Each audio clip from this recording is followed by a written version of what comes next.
Hi, and welcome to the View from Sibos video series filmed on location here in Toronto. I'm Joy Macknight, Deputy Editor at The Banker, and I'm joined by Emma Loftus, who is Head of Global Payments and FX at JPMorgan Treasury Services. I know at Sibos you're speaking on a panel which is really about the future of correspondent banking. You know, what would be your main points during that session?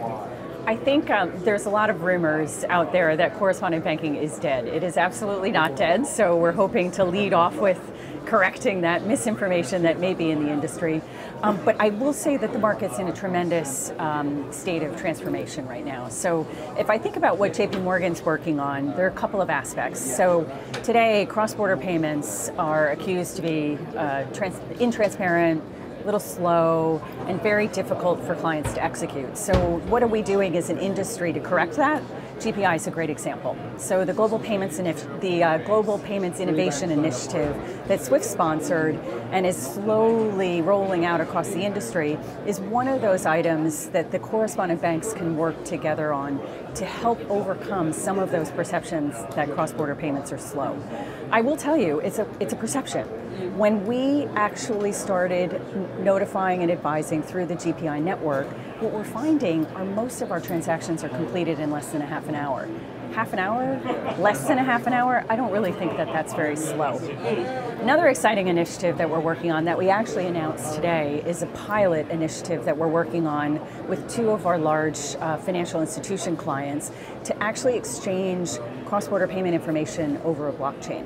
We're not moving settlement to the blockchain. What we're trying to do, though, is connect information over a blockchain so that we can clear compliance and inquiries a lot faster than we have. So sometimes when we get a payment instruction and it's not completely clear from us that all of the parties on that transaction are not who we may think they are, we need to go back to the banks in the chain to verify that information.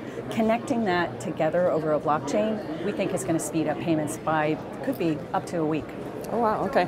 And I wanted to touch on the SWIFT GPI. Yes. What was sort of the main milestones that you've reached so far with that initiative? So JPMorgan is live for transactions that we're clearing over our book transfer network, which is actually quite substantial. 50% of our transactions are cleared each day over our books, and JPMorgan is tracking and tracing those transactions. When we are able to carry the unique transaction reference through to the chips and the Fed transactions that we're clearing in the US, we'll be live with all of our traffic. Okay. And another pain point for a lot of banks and their clients is really around know your customer compliance. What can be really done to drive the cost down within KYC?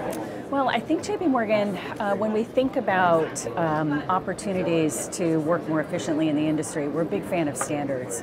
And the SWIFT KYC utility is a good example of something that the industry has come together to create to foster the view that a common utility, a standard way of interoperating, and a standard way of disclosing key client information is actually beneficial and more efficient for the industry. Key supporter of that. We are here at the conference participating in promoting, actually posting to the KYC utility and using that as the means by which banks can exchange that critical information. Okay, and maybe my last question is around the move to real-time payments. Yes. Obviously it's happening in the US and in Europe this year, but there's other jurisdictions that are also making that move. You know, do you think the aim goal should be real-time cross-border payments, and what are the challenges to making that happen? I think, to be honest with you, biggest focus right now for us is making it happen in the US, and that's going to be a lot of work between now and the end of the year. But I have to tell you, our clients thinking about the possibility for real-time payments has fostered a lot of new ideas on innovation within the payments industry itself. So looking at what's going on in the US, working with clients on how they're developing new use cases to use real-time payment capabilities.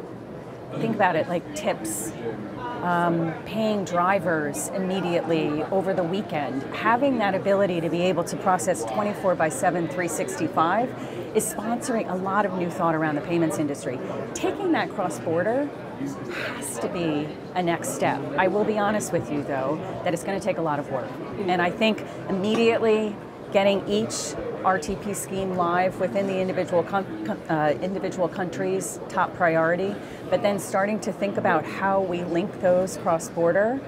Absolutely, it's going to take a lot of work, but we are clearly seeing how that could be possible in the future.